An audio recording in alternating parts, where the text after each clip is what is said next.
Start möchte ich gerade anfangen mit etwas, nämlich... Wo ihr nicht wisst. Nämlich, glaube ich, ist das für euch als unser Head-Team in den letzten Wochen wahrscheinlich, kann ich mir vorstellen, ziemlich herausfordernd gewesen. Immer wieder den Frust und Kritik und alles Mögliche über Corona und 2G und so abzubekommen. Und ich muss auch ehrlich sagen, ich stand nicht hinter diesem Entscheid und so weiter. Aber was ich kann, ist euch, und was ich tue, ist euch wertschätzen und ehren. Und wegen dem möchten wir euch einfach mal Danke sagen und euch schätzen und ehren für das, was ihr seid und was ihr macht. Und der Mats schaut hoffentlich zu, weil für ihn haben wir uns auch etwas überlegt. Genau. Willst du anfangen? Genau. Wir wollten einfach ein paar gute Worte über euch verlieren, weil ich glaube, die meisten Leute haben da wahrscheinlich nicht so viel hinter den Kulissen mit euch zu tun, wie vielleicht andere, die da ein bisschen mehr integriert sind in dem Ganzen. Und ich wollte sagen, dass ich es einfach so schätze, deine Direktheit, Dani.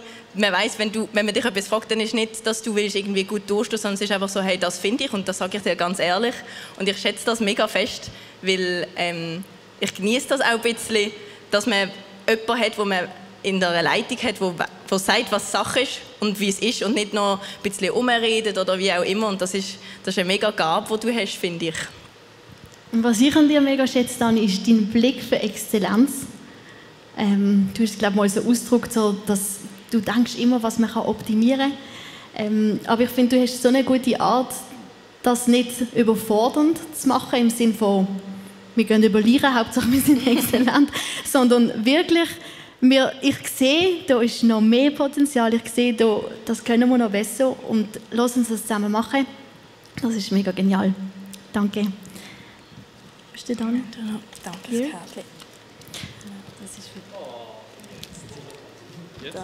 Danke vielmals. Das ist wirklich sehr rührend. Vielen Dank. Hey, und Ralf, bei dir, ich muss auch mal daran denken, ich habe mal so einen Moment gehabt, wo wir so in der Halle gesehen sind und dann habe ich gesagt, mega cool, es hat aber die Glühbirne gewechselt in der Lampe. Mega cool, dass das jetzt wieder, es ist schön hell und so. Und der Ralf hat gesagt, das hat mich schon so lange gestört.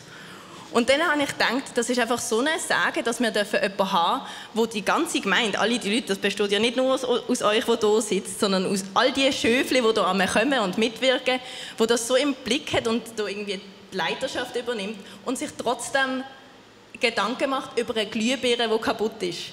Und das hat mich irgendwie mega bewegt, weil ich dachte, das ist wirklich ein mega Sagen für uns, dass jemand da ist, der das irgendwie im Griff hat, aber trotzdem auf die einzelnen Leute schaut und auf die einzelnen Gruppen und auf die einzelnen Sachen. Und ich schätze das sehr fest an dir.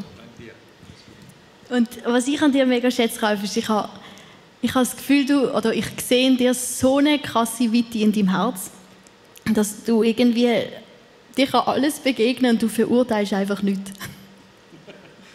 Ich habe schon gedacht, okay, jetzt sage ich etwas und dann schockiert es dich sicher oder vielleicht verurteilst du mich dann und du sagst, ich bin schon so lange Pastor, ich glaube, mich tut nichts mehr schockieren. Und nein, das ist gut. Bei dir spüre ich einfach so eine Weite und so einfach keine Verurteilung. Und danke für das. Genau, unsere liebe Mats ist leider daheim. Aber wir haben für ihn, bei ihm muss ich weiß nicht, ob ihr das auch kennt, aber der Mats ist so, ich lese einen Bibeltext und ich denke so, was wollt ihr mir sagen mit dieser Stelle? Und der Mats ist dann so, ja weißt, aber das ist so und aus diesem Hintergrund und plötzlich verstand ich mein ganzes Leben anhand von dem Satz, den er mir gerade erklärt hat. Und das ist, ich weiß nicht, er hat einfach ein mega Gabe und das finde ich mega cool und gibt eine mega Frische in mein Bibeltext lesen auf jeden Fall. Und was ich an dir, falls du das hörst, Mats, mega schätze, ist deine gesunde Mischung zwischen Gesetz und Gnade. Ich finde das einfach so krass. Du predigst so fest Gnade und die bedingungslose Liebe von Jesus und trotzdem forderst du uns raus, wirklich nach seinen Gesetzen zu leben und wirklich umzukehren und nicht einfach nur so, yes, mega schön, Jesus hat uns lieb, machen wir, was wir wollen, sondern wirklich, nein, da ist ein Weg, da gibt es eine richtig und falsch, da gibt es eine Wahrheit und wir halten uns an die. Und die Mischung ist einfach mega gut und danke dir. Ich weiß nicht, kann jemand von euch das ihm übergeben? Sicher bald wieder. Kann ich machen. Du siehst jetzt, das ist der Beweis, es ist nicht für den Ralf. Der Ralf darf es nicht auch essen. ist nichts drin. Ja, eben, genau. Wir haben jetzt noch gedacht, wir könnten doch zusammen aufstehen und unsere 3 Leadpastoren eigentlich segnen und noch mit Gutem beglücken. Yes. Steht doch für das noch. Ich glaube, das ist eine mega Kultur vom Himmel, dass wir unsere Leidenschaft segnen. Und manchmal ist es auch ein Entscheid. Und auch du im Livestream entscheide dich dafür, weil ich glaube, das ist so göttlich. Und lass uns wirklich unsere Location Pastors von ganzem Herzen segnen. Jesus, ich danke dir für den Mats, ich danke dir für den Dani, für den Ralf. Und ich danke dir, dass du so gute Gedanken über sie hast, die zahlreicher sind, als dass es Sandkörnchen am Meer gibt oder Sterne am Himmel. Und Heiliger Geist, ich danke dir, dass du da bist, wo die Gedanken Gottes den Herzen immer wieder offenbart. Und ich segne euch mit ganz, ganz viel Offenbarung über wie Gott euch sieht, wie Gott über euch fühlt, was Gott über euch denkt. Und ich segne euch mit dieser Kraft vom Himmel, wo euch auffahren lässt, wie ein Adler, der neue Kraft in seine Flügel bekommt. Und ich sage euch mit dieser Perspektive von einem Adler, der über alles so drüber schauen kann und von ganz weitem sehen, was wichtig ist. So die Beute, die er von ganz weitem sieht und dann einfach im Sturzflug runtergeht und die packt. Und ich sage euch mit dieser Perspektive vom Himmel aus auf das Kostbare, wo Gott euch zeigen wird. Im Namen Jesus. Amen. Yes. Und jetzt starten wir mit Jetzt starten wir wirklich, sorry, genau. Wir sind in dieser Serie, für die es vielleicht nicht wissen, wir haben jetzt eine Serie über 4 Sündig, stimmt das? Ja, genau. How to get rich. Du denkst vielleicht so, okay, jo, lustig, dass man das in einer Kirche so thematisiert. Und wir haben da Fragen dazu gesammelt, genau, die wir jetzt euch stellen. Und ich werde eigentlich gerade anfangen mit einer, wir haben so ein paar zu den verschiedenen Predigten, die eigentlich der Mats auch noch gehalten hat, genau, die werden dann einfach auf euch verteilt. Und wir haben ein paar Fragen bekommen, die generell über die ganze Serie sind. Und ich würde gerne mit so einer generellen anfangen. Und es ist ja darum gegangen, wie wir eigentlich von Gott reich werden können. Oder wir können Reichtum hier ansammeln. Wenn du ein cooles Auto hast, wo du jetzt gerade hier angefahren bist, dann ist das auch gut. Aber auch in Gottes Reich können wir reich von ihm werden. Und die Frage ist, ob auch Nicht-Christen von Gott reich werden könnten, wenn sie so leben, wie es in der Bibel steht, dass Christen das eigentlich machen sollten. Das ist eine Frage an egal wer. Der gerade Lust hat. Ja, ich glaube ja, natürlich. Und wieso? Bitte? Und wieso? Ja, wieso nicht? Da wäre mir eine Rückfrage. Natürlich glaube ich, dass Menschen, die Jesus vielleicht noch gar nicht persönlich kennen und vielleicht noch niemals an Gott glauben und doch sich an Gottes Werte und Grundsätze orientieren, solidarisch sind, Gerechtigkeit leben, teilen und so weiter. Sehr wohl macht er den Unterschied bei Gott. Wie Gott das letztlich beurteilen wird, das weiß ich auch nicht. Keine Ahnung. Das kann ich nicht beurteilen, also kann ich auch nicht richtig was zu sagen. Es gibt einige Stellen im Neuen Testament, wo Jesus darüber redet, sagt ja, die Leute werden noch überrascht sein, wer alles im Himmelreich ist. Wir werden noch viele Augen aufmachen. Was, du hier? Ja, du hier. Weil sie nach wirklich nach dem Reich Gottes Grundsätze gelebt haben, Kranke besucht haben, im Gefängnis waren, geheilt haben, wirklich so Werke der Barmherzigkeit gelebt haben. Und ich glaube sehr wohl, dass das Leben von Menschen, die auch gar nicht an Gott vielleicht nichts mit ihm zu tun haben wollen oder ihn nicht kennen, sehr wohl selbst dadurch sogar bereichert wird, schon hier. Das Reich Gottes wirklich darin stattfindet. Ja, und deswegen sage ich, ja, ich glaube sehr wohl, dass Menschen da reich durch werden. Wie Gott das final irgendwann mal einordnet, das weiß ich auch nicht. Aber es ist nicht mein Job. Das ist Gottes Job. Und er wird das schon richtig machen, denke ich. Er will nichts sagen. Ganzheitliche Antwort, wir sind eigentlich. Sehr gut. Waren wir gerade mit dem ersten Clip? Okay, dann haben wir jetzt den ersten Clip, den wir mal schauen.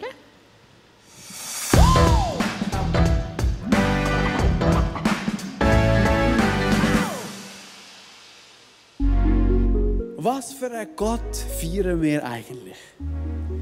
Was für einen grandiosen Gott haben wir? Der sich entschieden hat, sein Leben herzugeben für uns, aber an einem Kreuz. der Ort, wo für die Letzten und der Abschaum in der Gesellschaft gedacht ist. Mich erfüllt das mit einer Leidenschaft und mit einer Zuversicht, dass ich denke, wow, kein Mensch denkt sich so eine Religion und so eine Idee aus. Das ist absurd und so gut. Kann ich dich einladen, am Anfang von diesem Jahr auf das Kreuz zu schauen und alles zu vergessen, was du weißt? Genau, alles zu vergessen, was du weißt. Und dann hat der Mats gesagt, eben, Gott sprengt komplett unseren Rahmen. Und eine Frage auf Slide war, das wäre jetzt eigentlich an ihn, aber warum, denke dir, hat Jesus so unseren Rahmen sprengen und ist nicht einfach so gekommen, wie es für uns passt? Hätte er ja auch können. Ich meine, er ist Gott. Wieso hat er so komplett anders? Ich glaube, weil sein Reich so komplett anders ist. Also es ist wirklich alles verkehrt. Oder? Das ist, die Letzten werden die Ersten sein, der Geringste wird der Größte sein. Er dreht ja immer alles um und macht uns immer klar, es ist nicht ein Machtverhältnis, wie wir es uns vorstellen. Und also ich glaube, würde er jetzt so geschmeidig reinkommen, ich weiß nicht, was er bewegt hat, oder? Weil in die Situation, in die er reinkommt, oder? Jetzt, wo Jesus auf die Erde gekommen ist, haben wir ein Rom, das Israel unterdrückt. Das ist die Situation, das ist das Machtverständnis der Menschen. Ich glaube, dort muss er rein und zeigen, es ist revolutionär anders. Es ist ganz anders, als die denken. Ich glaube, dort hätte müssen die Rahmen sprengen vom Verständnis der Menschen, um irgendwie Denkanstöße zu geben und dass sie wirklich auch die Chance haben, zu verstehen, hey, ja, man kann das auch ganz anders sehen.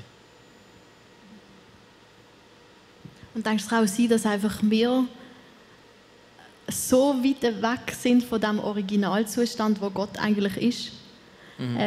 Dass es für uns einfach so mega anders ist, aber eigentlich wäre ja das normal. Also weißt du, was ich meine? Gott hat uns ja in seinem Ebenbild gemacht, Garten Eden war noch alles anders gewesen. Und wir finden es jetzt einfach vielleicht so komplett komisch, weil wir einfach so komplett weit entfernt sind von dem, was war. Ja, ich bin mit einem ganz anderen Normal aufgewachsen als dem. Ja, ich habe das wirklich, also ich muss das immer noch lernen. Oder? Das Machtgefüge, das ich tief in mir drin habe, bei Gott ist das anders. Wir haben nicht einen Gott, der sich selber erhöht und Macht ausübt. Wir haben einen Gott, der selber runterkommt und sich hingibt und sich selber vergisst und dient. Upside down. Mega cool.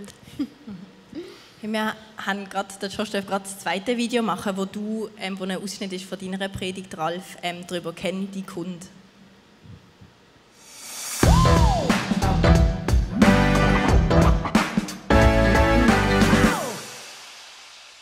Der Mensch ist zu unsagbar dummen und bösen Dingen fähig.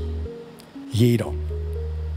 Inklusive mir. Und das ist die negative Nachricht und die positive ist, und obwohl wir zu dem fähig sind, sagt Gott immer noch, du bist mein geliebter Sohn, du bist meine geliebte Tochter. Und nichts wird dich von meiner Liebe jemals abtrennen, egal wie peinlich, wie dumm, wie beschissen es ist, was du in deinem Leben machst oder passierst. Und das ist die Message heute. Und die Bestätigung benötigen wir wirklich und die kriegen wir nur in dem, einer hat es mal ausgedrückt, in the audience of one, wo wirklich nur einer da ist, nur einer. Nur einer dir zuschaut, nur einer applaudiert, nur einer dir sagen kann, hier. Und das kriegen wir an dem Ort, die göttliche Bestätigung, das genügt. Leute, eine große Gefahr ist für unser Leben, dass wir unsere Bestätigungsquelle nur außerhalb suchen. Und wer nur vom Applaus lebt, der stirbt an der Kritik. Genau. Die Frage, die ich mir da gestellt habe, ist, du hast darüber geredet, hey, eigentlich sollte die göttliche Bestätigung das sein, die wir suchen. Oder dass wir uns von dort die Identität holen und dass, hey, du hast das gut gemacht, eigentlich dort bekommen und nicht irgendwie, wenn du eine Show-off machst bei deinen Kollegen. Und ich habe gedacht, ja, voll, ich stimme mega überein mit dem, aber wie wirst du so? Weil es ist ja nicht so, ah ja, voll, es ist mir jetzt egal, was ihr von mir denkt, sondern es ist ja auch eine Transformierung dort an. Und wie passiert das? Oder hast du ein Beispiel, wie das bei dir passiert?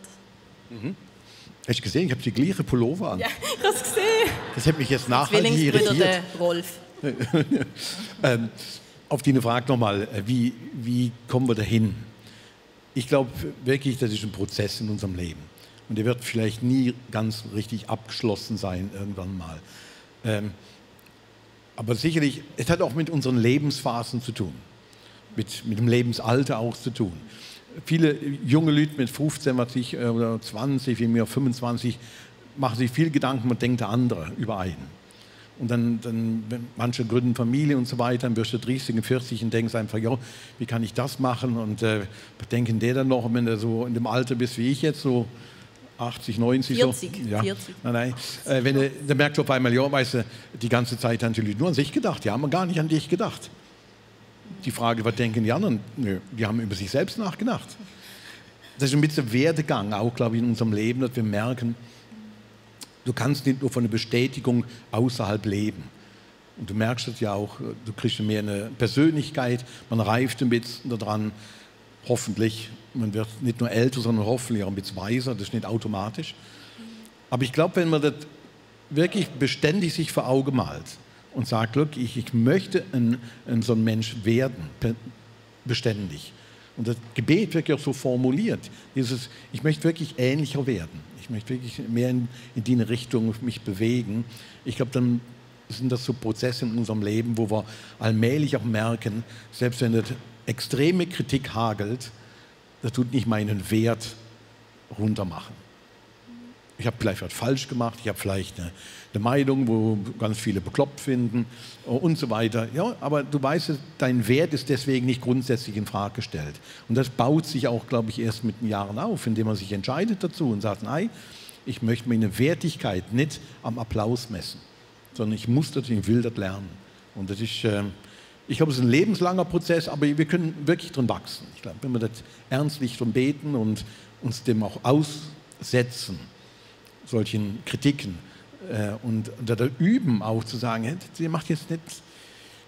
Früher ist mir das viel, viel schwerer gefallen als heute noch. Nicht, weil ich abgebrühter geworden bin ich auch, aber ich habe gemerkt, ja, früher habe ich mich wahnsinnig schnell grundsätzlich dann auch in Frage gestellt und dann lernen müssen, nein, das stimmt nicht, du hast jetzt das und das und das so entschieden oder das und das ist jetzt falsch gemacht oder das und das ist in die Hose gegangen, aber das und das ist in die Hose gegangen. Nicht der ganze Ralf ist jetzt nichts mehr wert. Und das ist ein Prozess, wo ich immer noch lerne. So würde ich das inordnen. Das heißt, es ist eigentlich ein Entscheid, wo du dich immer wieder dafür entscheidest. Und das ist eine zweite Frage. Wenn man dir dort in dieser Predigt so zugelassen hat, für mich jetzt so ein bisschen wie so gute Neujahrsvorsätze. Ich möchte mehr Fragen stellen, ich möchte mehr Position für die armen, schwachen, Machtlosen nehmen. Und das dritte war, muss ich schnell spicken? Der Nicht-Christen helfen, Christen als relevant zu sehen. Reich Gottes als relevant zu erleben. Ja. Genau. Und eben dann habe ich mich so gefragt, ja, okay, schön, mach. Aber gibt es da irgendwie auch noch die Komponente von die Transformation im Herz bewirkt eigentlich Gott und ist gar nicht so fest etwas, was wir machen können, sondern eben wir können uns entscheiden, uns verändern zu lassen, aber verändern tut auch. In der Predigt ging es darum, ja, Jesus ähnlicher zu werden zum Schluss. Und ich habe dann gesagt, ja, was heißt das denn, Jesus ähnlicher werden? Manche stellen sich darunter vor, Jesus als Kinderfreund, weißt du, diese verschiedenen Bilder. Und für mich ist das selbst immer wieder ein Ringen gewesen. Ich habe gesagt, vor 1,5 Jahren habe ich angefangen, Sachen dazu zu lesen. Und was heißt konkret Jesus ähnlicher werden? Und wenn ich die Person Jesus so anschaue, dann merke ich, ja, der hat viele Fragen gestellt, der hat sich für die Schwachen, in der Gesellschaft, für arme Menschen eingesetzt. Er hat wirklich Relevanz in die Welt hineingebracht zu Menschen, die vorher überhaupt nichts mit Gott und Glauben zu tun hatten. Und sich dem aussetzen und sagen, doch, ich möchte so werden, das verändert. Das ist nicht einfach ein guter Vorsatz, sondern das ist ja ein Prozess, wo ich drin bin. Und ich bin mal gespannt. Ich habe gesagt, ich könnte mich fragen Ende des Jahres, ob ich Jesus ähnlicher geworden bin. Es ist wie ein Verwandlungsprozess, wo ich mich wirklich immer wieder zu entscheiden muss. aber mich auch in Situationen bewusst deswegen hineingebe, ja, wo sind Fragen gefordert. Wo kann ich jetzt wirklich einen Blick üben für Schwache in unserer Gesellschaft, in unserer Kirche? Und das verändert mich. Dass ich mich wirklich sage, ich möchte trainieren, ich möchte wirklich einen Blick haben in eine Richtung, wo ich nicht natürlicherweise sofort habe. Wo ich nicht, nein, das ist nicht natürlich mehr, ich muss das üben, trainieren. Und indem ich bewusst sage, ich möchte in diese Richtung gehen, werde ich auch verändert. Dadurch, dass ich mich dem aussetze und Gott an mir wirkt und ich das auch will. Und sage, ich möchte wirklich dahin. Insofern ist es nicht ein guter Neujahrsvorsatz, sondern das wird mich ein paar Jahre beschäftigen. Hoffe ich, denke ich mal. Und das Zusammenspiel zwischen Gottes Wirken und ihm Entscheid. Ja, ich glaube, ja, dass ich bewusst mich Gott auch sage, ich möchte wirklich der andere werden. Ich möchte wirklich mehr Jesus-like werden. Und für mich heißt das eben diese 3, 4 Punkte, wo ich gesagt habe, an denen mache ich jetzt mal sicherlich mal fest. Vielleicht kommen dann noch andere Punkte in den nächsten Jahren hinzu, wo ich merke, ja, das ist noch nicht der Jesus, wo ich denke. Oder Jesus zeigt mir auch neue Aspekte von seinem Wesen, wo ich denke, ja, das fehlt mir noch. Und das könnte ich gut noch lernen. Die Umwandlung, ja, was hast du noch sagen? Sorry. Ich würde gerne schon etwas ergänzen. Ich würde es anders formulieren. Ich würde nicht sagen, Gottes Wirken und mein Entscheid, sondern auch mein Wirken. Ich glaube wirklich, es ist ein aktives Zusammenspiel. Also, im Neuen Testament ist eine Stelle, da kommt das Wort von der Verwandlung, was Metamorphao heisst das Wort, glaube ich, also aus dem Griechischen. Und das ist ein passives und ein aktives Wort zugleich. Oder? Also, du musst es zulassen, dass Gott an dir wirkt, aber du musst auch fähig sein, selber etwas dazu zu tun, dass das passieren kann. Also, ich erlebe das zu oft so. Oder? Also sehr oft in den Situationen, wo wir froh wären, tut uns Gott nicht einfach so verändern, oder?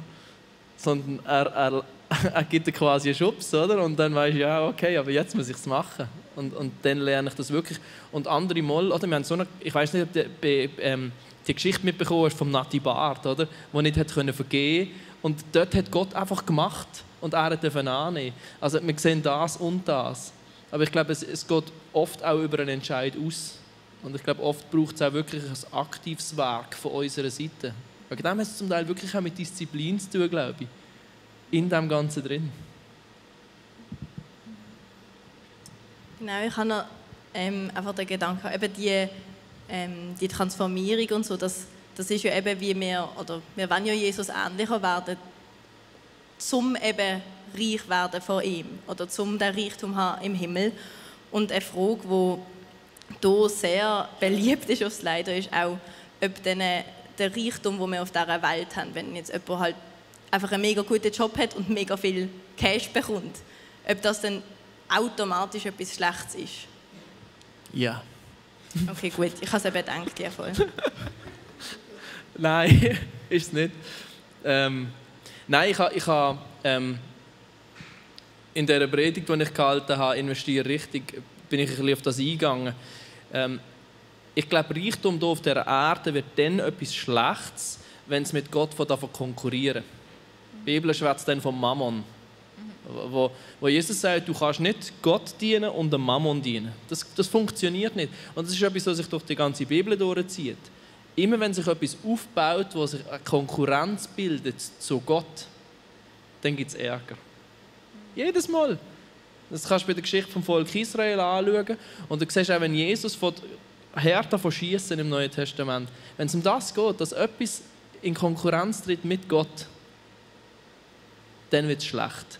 Und ich glaube, dort wird Reichtum schädlich für uns. Und dort hindert uns Reichtum dann auch wirklich zu Gott zu kommen.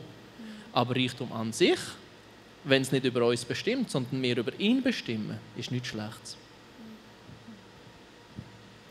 Es hat jemand auch im Slido geschrieben, ich würde gerne investieren. Super. Hast du konkrete, also ich weiss wie nicht, wo anfangen, weil es gibt so viele tausende Projekte, oder, wo man könnte investieren, oder hast du da irgendwie konkrete Tipps, wie man eben kann über das, was man hat, bestimmen und richtig investieren? Schreib mir. Nein, mir ist das wirklich ein mega Anliegen. Ich finde, erstens muss es ein Schritt sein, den du magst machen, oder? Und da ist vielleicht die Frage mal, wo stehst du? Hast du überhaupt schon mal die in Grosszügigkeit geübt oder gar nicht?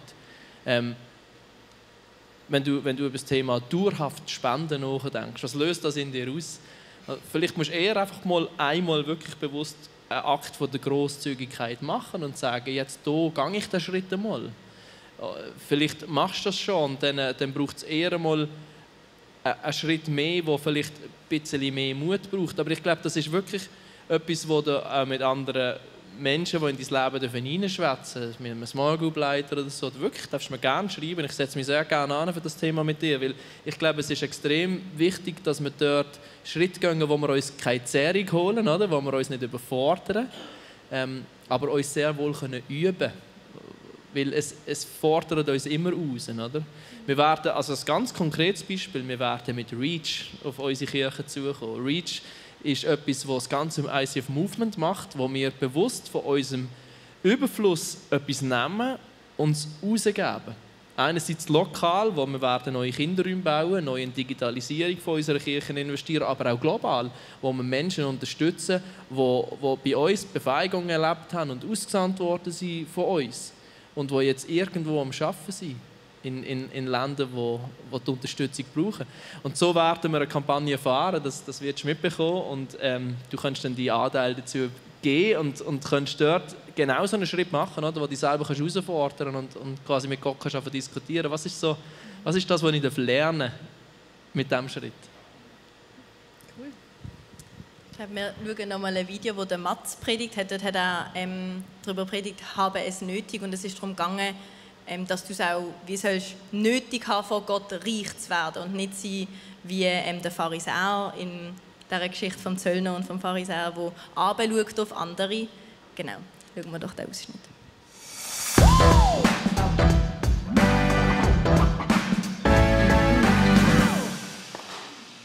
Und vielleicht denkst du jetzt heute hier, ich bin jetzt nicht mega gut, wenn ich mich mit jetzt so der Mutter Teresa vergleiche oder so, aber ich bin auch nicht mega schlecht. Weil es gibt ja Leute, die haben noch viel Schlimmeres gemacht als ich. Ich habe schon meine Macken und meine Fehler und meine Probleme und so, aber wenn ich auf Jeffrey Epstein oder so schaue, oder auf einen Hitler, oder... Merkst du, wir basteln uns unsere eigene Gerechtigkeit irgendwie zusammen, oder? Wir sagen, so schlecht bin ich nicht. Ich bin zwar manchmal ein Arsch zu meinen Mitmenschen, aber dafür bin ich ein Veganer, oder? Und unter dem Strich, oder, bin ich eigentlich ein guter Mensch. Und das langt eigentlich, oder? Schaust du amix auf andere Menschen an, dass du dich davon abheben und besser durchstehst? Nein, das trifft auf mich alles nicht zu. Ich bin eigentlich eher jemand, der offen ist für Menschen. Ich probiere immer Geschichte zu verstehen von einem Menschen. Du sagst, nein, ich bin nicht selbstgerecht und ich bin sicher nicht so. Zum Glück bin ich nicht so wie die selbstgerechten religiösen Menschen. Ich vermisse den Mats gerade, wenn ich so Videos schaue. Die Frage, die dort kam, das ist jemand, der eigentlich von David geredet hat und gesagt, der David hat sich ja auch verglichen mit den Gottlosen. Und hat dann wie die Frage gestellt, ob denn sich zu vergleichen immer etwas Schlechtes ist. Also der Mats redet davon, dass der Pharisäer anschaut, ich bin eigentlich viel besser wie der und okay, ich bin vielleicht schlechter wie die, aber schon besser als der Durchschnitt. Und eben ist das Vergleichen dann immer etwas Schlechtes oder kann da nicht auch etwas Gutes daraus entspringen? Ja, also immer schlecht würde ich jetzt nicht sagen, das würde ich auch behaupten. Nein, es gibt sehr wohl Vergleiche, die man auch ziehen darf. Man darf sich sehr wohl mit anderen Menschen mal vergleichen. Zum Beispiel bei Großzügigkeit, das ist mal ein gutes Thema. Der Daniel hat heute Morgen in Basel hier gepredigt und hat eine saugute Predigt dazu über den Reichtum gemacht und wie der Reichtum immer Mammon werden kann. Und er hat dann Beispiele gebracht, wie Menschen großzügig sind. Einfach ganz konkrete, praktische Beispiele. Und mit sowas vergleiche ich mich gern. Und das ist auch sehr hilfreich, sich damit zu vergleichen. Weil man ein Stück rausgefordert wird, sagen, ja, was könnte denn vielleicht das in meinem Leben bedeuten? Vergleichen im Sinne von Werten. Und wie der Pharisäer oder, ich bin zwar ein Arsch, aber ein Veganer. So. Das ist etwas, wo ich glaube, wirklich schädlich ist für unser Leben. Und wir vergleichen uns in Wertigkeit, in Schönheit, an Einfluss, an Macht und all diesen Dingen. Ich glaube, wo wir uns wirklich vergleichen dürfen und uns auch herausfordern lassen können, ist wirklich an diese Werte vom Reich Gottes. Wie lebst du das aus? Wie machst du das? du machst es so. Und das ist ein Vergleichen, glaube ich, wo gut tut, wo uns vielleicht anspornt, vielleicht auch uns Nachdenken bringt, aber nicht über unsere Position, über Geld, über dies und jenes. Da würde ich sagen, ist Vergleichen ziemlich anstrengend im Leben und führt wirklich nicht zu was Gutem hin. Also vergleichen zum neu jetzt vielleicht noch weiterkommen oder neu jetzt ankommen, wo man gerne wäre, das ist gut. Aber wenn du das machst, um dich zu überheben, dann ist es etwas Schlechtes. Ja, sicher. Ja, so kann man vielleicht ganz kurz uns drücken. Ja. In dieser Predigt hat er auch noch so davon gehabt, dass der Zöllner, der sich einfach an die Brust schlägt und sagt, Gott, vergib mir, ich bin ein Sünder, dass dort eben dann Jesus sagt, er hat so wie das richtige Gewalt und der Pharisäer, der so laut betet und alles, das ist das Falsche. Und dann ist auch eine Frage, es ist dort um Rechtfertigung gegangen, oder? Dort, der Zöllner wird von Gott gerechtfertigt, weil er einfach glaubt an Gott, und der Pharisäer, der eben mit seinen selbstgerechten Werken irgendetwas versucht zu erreichen, der erlangt die Rechtfertigung nicht. Und jetzt ist die Frage, der Zöllner, wenn er jetzt rausgeht und weiter Zöllnerin. Also weiter sündigt, weiter sein schlechtes Verhalten macht, ist er dann immer noch vor Gott gerechtfertigt? Und das geht eben so ein bisschen in das, der Begriff falsche Gnade-Message sagt doch sicher auch etwas, oder ein bisschen das, ich habe die Rechtfertigung von Gott, weil ich glaube, dass Jesus für mich gestorben ist. Cool, jetzt lebe ich einfach mein Ding. Und am Schluss komme ich in den Himmel, weil ich bin ja gerechtfertigt, weil ich glaube ja, dass es... Wisst ihr, was ich meine? Wie kann man Rechtfertigung erlangen, ohne in die falsche Gnadenströmung zu kommen? Und dann in der zu laufen? Das ist eine heikle Frage. Jawohl. Die ist heikel, ja. Herr Saladin in Ormalingen, könnten Sie sich zuschalten? Nein, der wäre jetzt schön. Noch einen Telefonjoker. Hammer! Ja, aber das ist eine geile Idee, Telefonjoker. Nein, ob er kann die Gerechtigkeit verspielen, gibt es da einfach so billige Gnade so. Ich glaube das nicht so. Ich glaube, letztlich können wir das auch nicht beurteilen.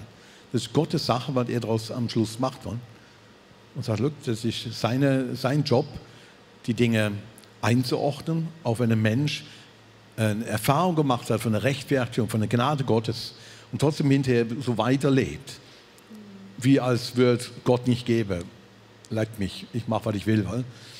Gott wird am Ende mit der Person ins Gespräch kommen und wird das auch beurteilen. Und sehr wohl gibt es, finde ich auch, es gibt die Gefahr, dass man alles zu billig macht. Alles zu billig, ja, ist ja egal, Gott ist gnädig, Gott ist Liebe, was soll das Ganze? Und ich glaube, da zu dem Neuen Testament, finde ich, ein gutes Gegengewicht geben, wo wir mehrmals dazu aufgefordert werden, verändert euren Sinn, verändert euch. Lasst mehr den Geist Gottes in eurem Leben regieren. Also wo wir wirklich wie so ein Appell auch bekommen in unser Leben, nein, bleibt nicht die Gleiche. Bleibt nicht, verändert euren Sinn. Werdet Nachfolger von diesem Jesus, an dem wir was sehen können. Und Paulus legt viel Wert darauf, dass wir uns wirklich, ihr solltet schon längst erwachsen sein im Glauben und da immer noch diesen Streit und diesen Schießen. Also ich glaube sehr wohl, dass wir angestoßen werden, Gnade nicht einfach billig zu nehmen und zu tun, ja, ich kann ja bleiben, wie ich will. Aber auf der anderen Seite, der Mann am Kreuz, der nur noch sagen konnte, Herr, gedenke an mich, noch immer kein Sündenbekenntnis, gar nichts. Und Jesus sagt, heute bist bei mir. Also der hätte nicht vorweisen können, dass er sich verändert hat. Der hat nichts gemacht. Ja, hätte nicht können. Er hätte noch ein paar Sünden vielleicht bekennen können oder sonst was. Aber eben, wir wissen es nicht, wie Gott letztlich die Sachen beurteilen wird. Aber ich glaube, es gibt genügend Evidenz im Neuen Testament, wo wir herausgefordert werden, wirklich Jesus ähnlicher zu werden, uns zu verändern und das nicht einfach auf der leichten Schulter zu nehmen. Und es gibt genügend Evidenz, aber auch, wo Gott einfach zuspricht und sagt, ja, das ist so. Und wir werden dann sehen, wie er dann abrechnet.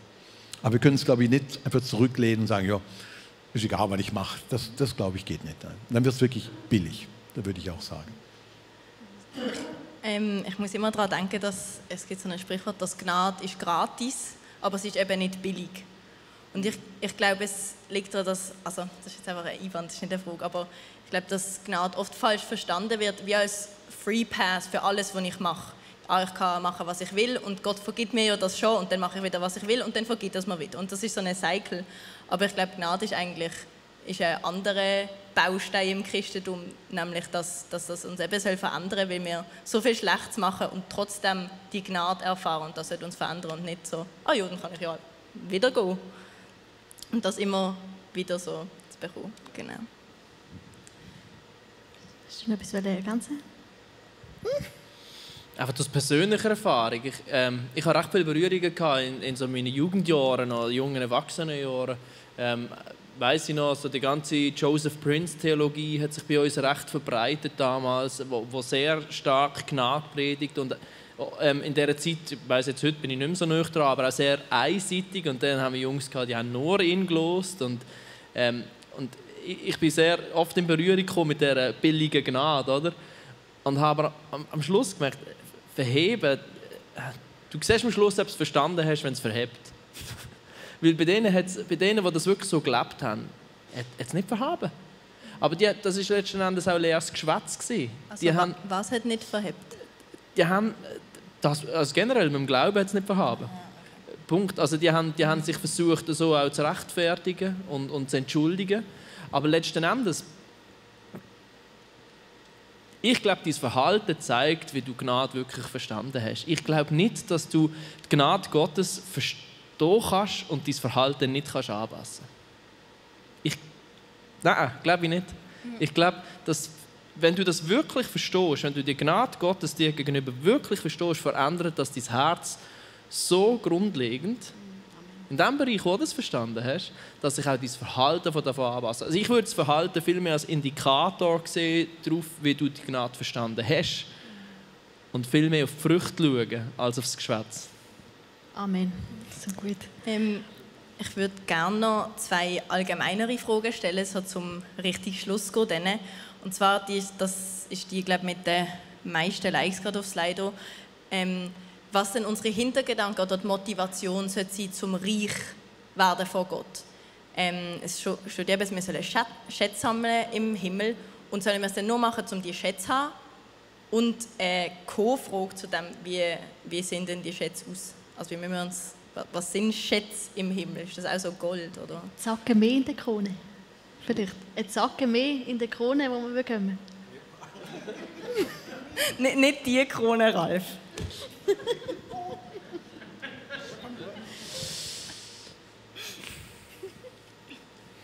Was ist die erste Frage?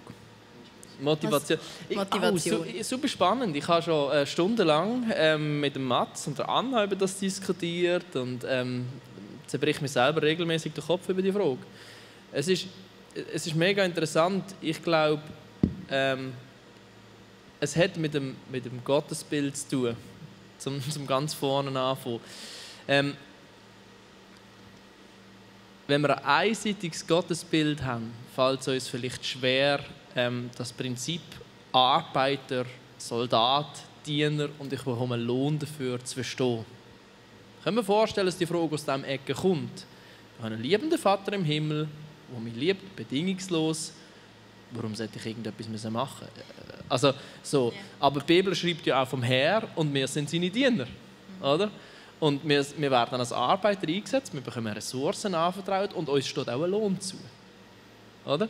Und es ist mega interessant, weil eben, wir haben dann damals diskutiert, ja, ist jetzt das Egoismus? Wenn ich am Schluss Gutes tue, um meinen Schatz im Himmelreich zu vergrössern. Ja, ist das christlicher Egoismus oder was ist das genau? Aber interessanterweise, selbst im Hebräerbrief steht, selbst Jesus hat das als Motivation dient. Von dem geht zumindest das Schreiben vom Hebräerbrief aus. Irgendwo im Hebräer 12 ist es, glaube ich. Also, Jesus hat vor Augen gehabt, was für ein Schatz auf ihm wird warten. Wegen dem hat er Leiden und Schande auf sich genommen und hat den Weg ans Kreuz gemacht. Das ist die Begründung, oder? Sogar Jesus denkt an den Schatz, schreibt der Schreiber vom Hebräerbrief, wenn er den Weg auf sich nimmt. Weil Jesus hat sich selber dort als Diener verstanden. Aber ist der Schatz nicht wir? Also wir sind ja der Schatz, den Jesus vor Augen hatte. Oder nicht? Das ist jetzt vielleicht die zweite Frage. Wie sieht der Schatz aus? Ehrlich gesagt, keine Ahnung. Ich weiss es wirklich. Das nimmt mich auch Wunder, wie der Schatz aussieht. Ich weiss ja nicht einmal, wie ich aussehe im Himmelreich. Geschweige denn, wie der Schatz aussieht. Vielleicht stellen wir etwas vor und dann merke ich, mit dem, wo ich dann dort bin, kann ich ja gar nicht mehr anfangen. Nein, also das kann ich jetzt wirklich nicht beantworten. Das tut mir leid. Vielleicht willst du. Ja, komm, gib mal dem Ralf. Ja. Es wird ja schöner, also wird es vielleicht so wie ich dann. Krass, ja? Upgrade. Upgrade. Ist das ein gutes Vergleichen gewesen?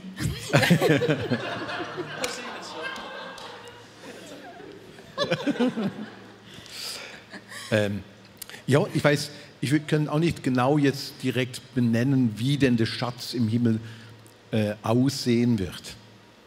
Es wird ja häufig im Neuen Testament eben von Kronen, von allen möglichen Sachen gesprochen, wo zum Teil Bilder sind, aber zum Teil tatsächlich eine Wertigkeit darstellen. Und ich glaube, in unserem Verstehen Himmel, wie stellen wir uns Himmel vor? Eben, manche denken an Flügel, an metaphysisch, alles sind feinstofflich nur.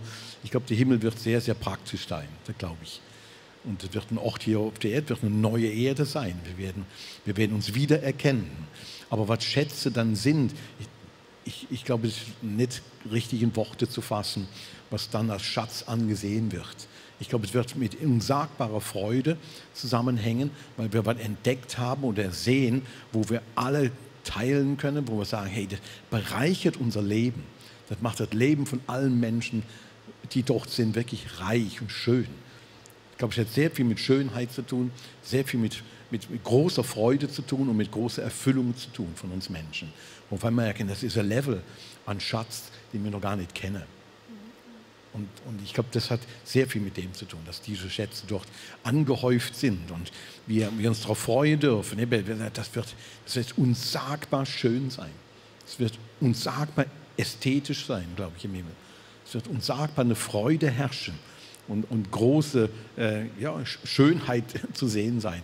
Und ich glaube, ich denke sehr stark geht es in diese Richtung. Es lohnt sich. Ja, wirklich, ich freue mich darauf. Das ist wirklich, ich glaube wirklich, das nicht nur Ja, sag du. Was du gesagt hast, Ralf, wir werden uns wiedererkennen. Ich glaube, ein Schatz wird sein, wenn wir Menschen sehen, wo wir vielleicht etwas dazu beitragen können, dass sie da sind.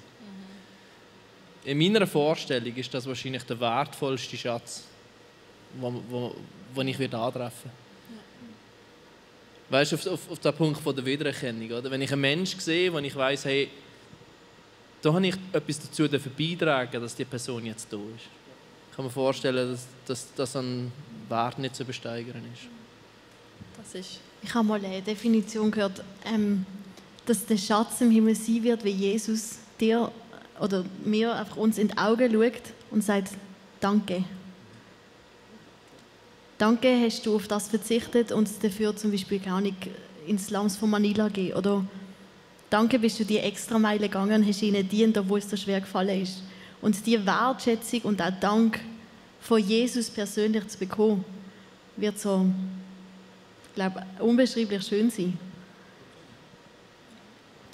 Hey, mögt ihr noch als Abschluss von dieser Session mit uns beten?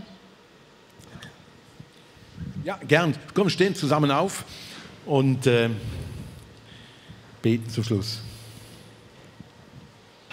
Und jetzt, wir freuen uns wirklich auf diesen Schatz im Himmel. Das ist wirklich, bin selbst sehr gespannt, was wir dort erleben werden. Und danke, dass du uns dort begegnest.